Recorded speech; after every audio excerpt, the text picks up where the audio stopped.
All right, moving on, module 5, building rapport with students. So today's video, we are going to be learning about why connecting with students is important and encouraging participation and positive behavior. So we learned in class management that building the know, like, and trust factor is extremely important.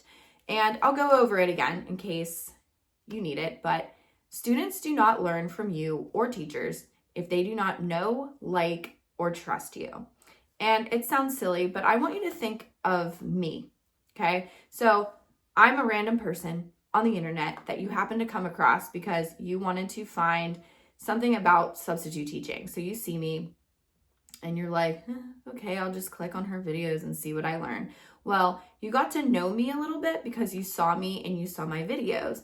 And then you got to like me because you probably introduced some trick that I gave you. And then you started to like me because that trick that I gave you worked. So kind of the same thing within the classroom. They need to know you. So things that they can know about you is where did you go to college and what is your favorite food? I don't know. Something that you want the students to know about them, then maybe you can connect with them as well. So another thing could be a girl in class really likes dolls, and you see in the book stash when they're doing silent reading that there's a book on American Girl dolls. Will you say, hey, did you notice that there's an American Girl doll? Have you ever read about them, or do you have American Girl doll? And to see that come on, oh my gosh, she found a book for me on dolls, that makes a really big difference in a student. It's just the same thing as you see a student who has a football jersey on and you ask them what position they play. That's awesome. Are you excited for the game?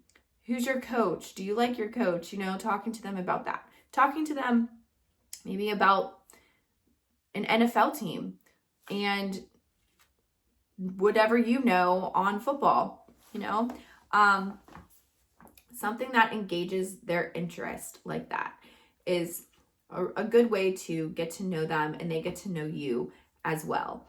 One thing that I did when I subbed, so I went to school for health and phys ed, and so I always would go in the classroom after I introduced myself. Actually, before I introduced myself, I would write on the board a interesting fact about anything in health, and they would be like, wow, how did you know that? And I would be like, oh, I went to school to teach, but I have a huge interest in the mind and how we learn, or something. I always obviously related it to them as students instead of just something super random and something that'll go over their head. But it got them knowing about me a little bit, and they took interest in that, and then I was able to take interest in their interests. The like and trust factor almost go together. So excuse me, it's more like building respect for you. So when you set your expectations, you really you need to be firm with it, and then you need to be consistent with it, so that way they can build that respect around you and be like, oh, she means business. Okay, she said not to do that. I won't do that. But they will respect it. Some kids, some students, especially in the earlier, in the secondary level, will challenge that, I'll say. But deep down, I think that they really do actually respect you for it. Just they show it in weird ways. And trust can also be something they asked your opinion on something that maybe they're going through with their boyfriend, and you're there to say, hey, this is what I think, and it worked. Who knows? Or they'll say oh, thank you for your input, something like that. So know, like, and trust factor is very important. Why connecting with students is important, of course, is because they need to know, like, and trust you in order to learn.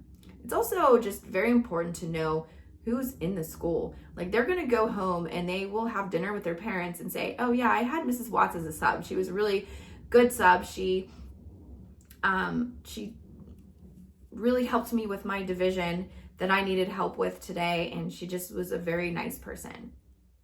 I would hope a student would say that about me, but you know, just things get said at the dinner table, and a substitute teacher could be brought up. Encouraging participation and positive behavior. So one thing that I do, and I've said this in other videos and I'll say it here, is when you give that assignment that they are to do for the day, make sure that you always say, when you are done, make sure you show me your work.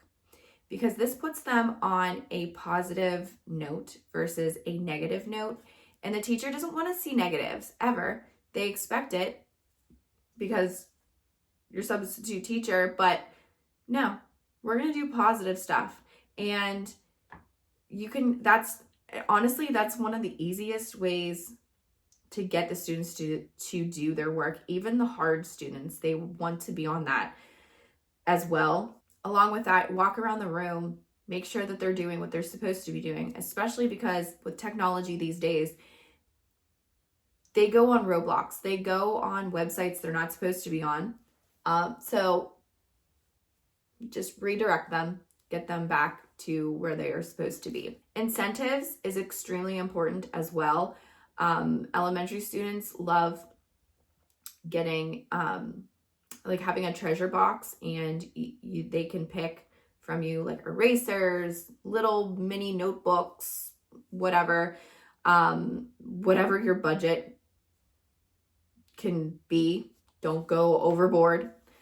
Try not to do any candy and food if possible. Older students, I've done tickets where they, this was within the district that I was in, but they got tickets where every time I saw them doing something nice, or they did something that they were supposed to be doing, like for example, cell phones, putting their cell phones away, I would give them a token for not using their phones, or like a ticket.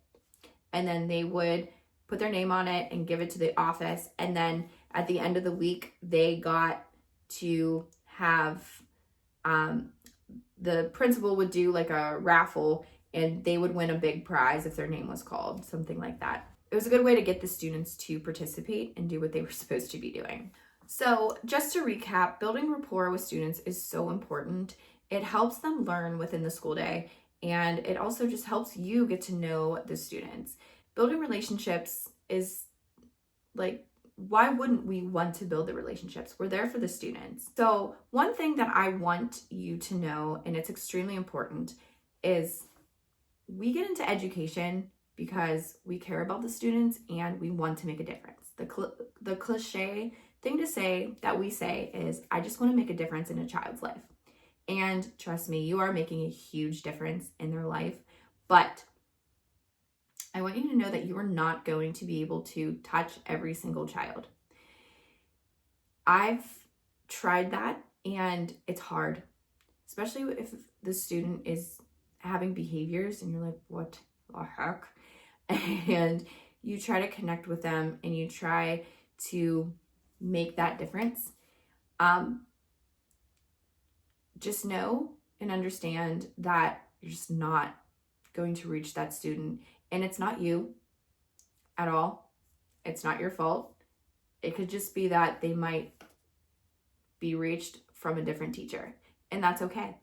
So don't beat yourself up around a kid who maybe didn't have the best day today and they were rude and mean and off the chart, and you were not reaching them. Don't kick yourself over for that. That's not you. It's the way it is. So don't lose sleep over it. So again, building rapport and building that relationship with students is so incredibly important.